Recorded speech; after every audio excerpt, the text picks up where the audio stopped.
ভাই আমার হলে একটা বড় ভাই ছিল, আমি যখন ফার্স্ট ইয়ারে ছিলাম তখন বহুল আলোচিত চর্চিত বড় ভাই। চর্চিত হওয়ার কারণ কি জানেন? কারণটা হচ্ছে ভাই কারণ বাজারে যে মোড়টা আছে না ভাই, ওইখানে পেপার বিক্রি করে। স্বাভাবিকভাবে একটা মানুষ যখন পেপার বিক্রি করে ভাই, তখন কি করে? জানলায় কট কট করে আওয়াজ করে বলে না স্যার পেপার লাগবে না, বিক্রি করে। এটা বড়লোকের গাড়িতে যখন এভাবে আঘাত করেছিল, বড়লোকটা কাজ নামে বলেছিল এত দামিতে আঘাত করার সাহস হয় কি হতে পারে? এতটা ভিতর থেকে সে মরে গিয়েছিল। ওই সময়টাতে ভাই চিন্তা করেছিল যেভাবে হোক জীবনটাকে পরিবর্তন করা দরকার। ভাইয়ের সময়টাতে দুইবার পরীক্ষা দেওয়া যেত। প্রথমবারে ঢাকা বিশ্ববিদ্যালয় পরীক্ষা দেয় হয় না, দ্বিতীয়বারে আল্লাহ তাআলা তাকে ঢাকা বিশ্ববিদ্যালয়ে ভর্তি করে। ভর্তি হওয়ার পরেও গরিব মানুষের যেরকম স্ট্রাগল থাকে ভাই, নিজের বোনকে বিয়ে দিতে হবে, পরিবার চালাইতে হবে, এদের নিজের বাড়িটা না যাওয়া হলেও বাবা মার জন্য টাকা পাঠাতে হবে যাতে তাদের একটা সুন্দর হয়। অতঃপর যখন জবের সময়টা আসে, বয়স শেষ হয়ে যাচ্ছে প্রায়, কিন্তু জব আর হয় না। হঠাৎ করে আমি ভাইয়ের কোনো গল্পই আর জানি না।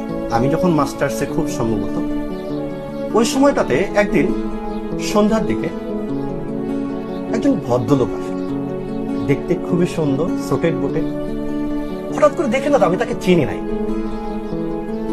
এরপরে ভাইকে যখন কাছে থেকে দেখলাম, তখন দেখলাম ভাই তো সেই ভাই।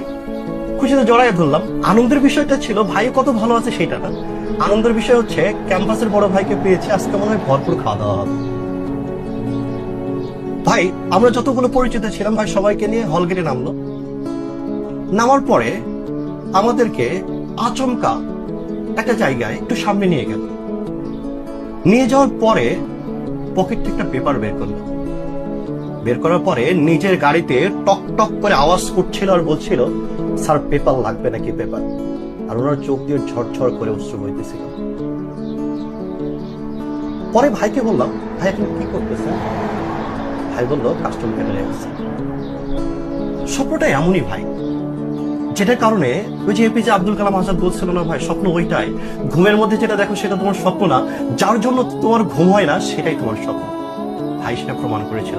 আমার জীবনে দেখা জীবন্ত কিংবদন্তি বলতে পারি ভাই, যার কথা মনে হলে সবসময় মনে হয় নিজেকে অনেক বড় হতে হবে, যেখানে বাবার পরিচয় আমাকে পরিচিত হতে হবে না, আমার পরিচয়ে বাবা পরিচিত হবে।